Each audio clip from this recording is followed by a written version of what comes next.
عبید قریشی، آپ دیکھ رہے ہیں خبرنامہ ٹی وی۔ پی ڈبلیو ڈی سوسائٹی انتظامیہ کی جانب سے رہائشیوں کو ایک اور تحفہ، پانی کی فراہمی کے لیے تیسرے ٹیوب ویل کا افتتاح کر دیا گیا۔ اس موقع پر صدر P W D society Chaudhry Asif Irshad صاحب، نائب صدر ملک عدنان ظہور صاحب، جنرل سیکرٹری راجہ عامر ریاض صاحب، فینانس سیکرٹری رانا عبدالشکور صاحب، ایگزیکٹو ممبران عمران عباسی صاحب، راجہ خالد حسین صاحب، لیاقت علی کھارا صاحب، مشتاق گوندل صاحب اور سوسائٹی کے اسٹاف ممبران موجود تھے۔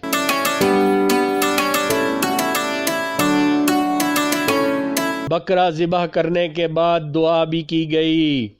سوسائٹی کے مکینوں نے انتظامیہ کا بھرپور شکریہ ادا کیا۔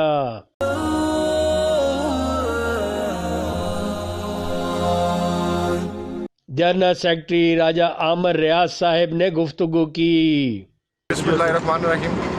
میں اللہ تعالیٰ کا لاکھ لاکھ شکر ادا کرتا ہوں کہ جس نے ہمیں اور ہماری ٹوٹل مینجمنٹ کو یہ توفیق عطا فرمائی ہے کہ ہم عوام کی خدمت کے لیے ہر وقت کوشاں رہتے ہیں، اور الحمدللہ یہ جو پانی کا بور ہوگا انشاءاللہ سوسائٹی کے پانی کے جو معاملات ہیں ان کو حل کرنے میں بہت زیادہ مددگار ثابت ہوگا، اور انشاءاللہ اس کے بعد پانی کی کمی جو ہے سوسائٹی کے اندر انشاءاللہ پوری ہو جائے گی۔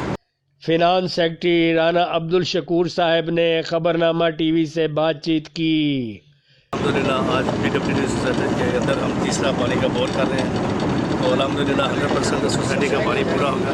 یہ ایم سی کی کاوشیں اور ہمارے ممبران کی دعائیں ہیں کہ اللہ تعالیٰ نے ہمیں پانی کا ذخیرہ بخشا ہے، اور اپنے لوگوں تک ہر گھر تک ہم پہنچائیں گے انشاءاللہ، تاکہ ہماری سوسائٹی کے اندر پانی کی کمپلینٹ انشاءاللہ بالکل زیرو ہو جائے۔ آپ لوگ بھی دعا کریں، اللہ تعالیٰ ہمیں کامیاب کرے۔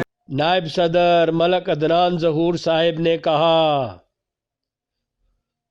جی رائے صاحب، میں آپ کو یہ بتانا چاہتا ہوں کہ آج پی ڈبلیو ڈی ہماری سوسائٹی ممبران کے لیے، رہائشیوں کے لیے ایک بڑا خوشی کا دن ہے۔ یہاں پہ ہمارے بور آلریڈی چل رہے تھے پانی کے، ہماری ایم سی نے ڈیسائیڈ کیا کہ پانی کا جو شارٹ فال ہے، جو معمولی سا رہ گیا ہے، اس کو بھی ختم کرنے کے لیے ہم نے ایک نئے بور کا آج افتتاح کر دیا ہے، اور دعا یہی ہے کہ اللہ پاک جو ہے مزید ہمیں کام کرنے اور لوگوں کی فلاح و بہبود کے لیے دن رات محنت کرنے کی توفیق عطا فرمائے۔ میں تمام رہائشیوں کو ایک دفعہ پھر یقین دلاتا ہوں کہ یہ بور آن ہونے کے بعد انشاءاللہ پانی کا جو مسئلہ ہے پی ڈبلیو ڈی میں ہمیشہ کے لیے ختم ہو جائے۔